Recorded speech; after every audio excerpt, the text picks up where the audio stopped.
Salut! Tu veux apprendre à faire un gâteau ou un cake super moelleux, très grand, géant et avec juste une tasse, sans mesurer ni rien? Bien sûr, tu en as sûrement envie. On commence par préparer le moule de 23 cm de diamètre avec son trou. Comme tu peux le voir, je l'ai badigeonné un peu de beurre et maintenant je le saupoudre d'un peu de farine. Ce qu'on appelle chemiser le moule, ça te garantit que tout se démoulera parfaitement. Une fois que le moule est prêt, on prend un grand récipient et on y met 3 gros œufs, taille L. On ajoute une pincée de sel pour rehausser les saveurs, ce qui est parfait pour les desserts, et un filet d'extrait ou d'arôme de vanille. Tu peux sauter ces 2 ingrédients, mais ils apportent vraiment quelque chose. Et maintenant, avec n'importe quelle tasse que tu as chez toi, fais l'opération suivante. Mets du sucre dedans pour mesurer une tasse de sucre. Tu vas mélanger tous ces ingrédients et garder la tasse à portée de main, parce qu'on va en avoir besoin dans quelques secondes. Mélange bien le sucre aux autres ingrédients jusqu'à obtenir une crème homogène. Et une fois que tu as terminé, tu reprends la tasse que tu avais mise de côté et cette fois-ci, tu la remplis de farine. Et pour changer, au lieu de 1, 250 g ou 2 tasses de farine, c'est parti. En plus de la farine, on va ajouter une cuillère de levure chimique ou de poudre à lever. Si ta farine est déjà auto-levante, tu n'en auras pas besoin. Maintenant, on mélange encore un peu et on remue à nouveau. Quand tu verras que tout est bien mélangé et qu'il n'y a plus de grumeaux, ce sera le moment d'ajouter le dernier ingrédient. Si la pâte reste un peu épaisse, ne t'inquiète pas, c'est normal, parce qu'on va maintenant ajouter un peu de liquide avec une tasse encore une fois, mais cette fois-ci du jus d'orange.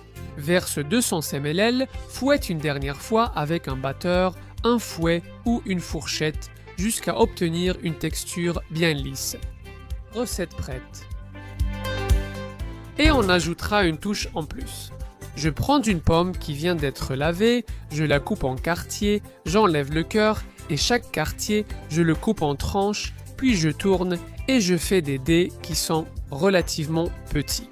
Je prends la petite crème et la mets dans le moule, en mettant tout à l'intérieur. Avec l'aide d'une spatule de pâtisserie, je profite jusqu'à la dernière goutte, enfin une spatule de pâtisserie. Chez moi, on l'appelle ainsi, mais ailleurs vous l'appelez spatule, la radine, la misérable ou d'autres noms. Ensuite, je dispose les petits dés de pommes par-dessus, de façon à ce qu'ils soient bien répartis sur le dessus. Et si on voit un peu la peau, c'est encore mieux pour donner une petite touche de couleur. Maintenant, on façonne et une fois prêt, on enfourne dans le four préchauffé à 180 degrés Celsius, soit environ 355 Fahrenheit, avec chaleur en haut et en bas pendant environ 35 minutes. Tu sauras que c'est prêt si, en piquant avec un cure-dent, il ressort propre. Sinon, laisse encore un peu. Après l'avoir sorti, couvre-le de papier absorbant jusqu'à ce qu'il tiédisse, puis démoule-le. Qu'est-ce que vous en pensez? Regardez le superbe gâteau que nous avons préparé en utilisant seulement une tasse pour mesurer, c'est vraiment incroyable.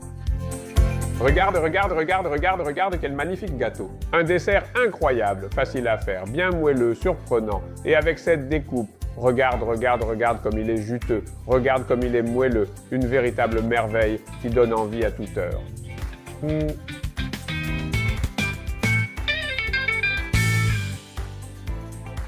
Idéal, un dessert simple, et en plus d'être bon, il se marie parfaitement.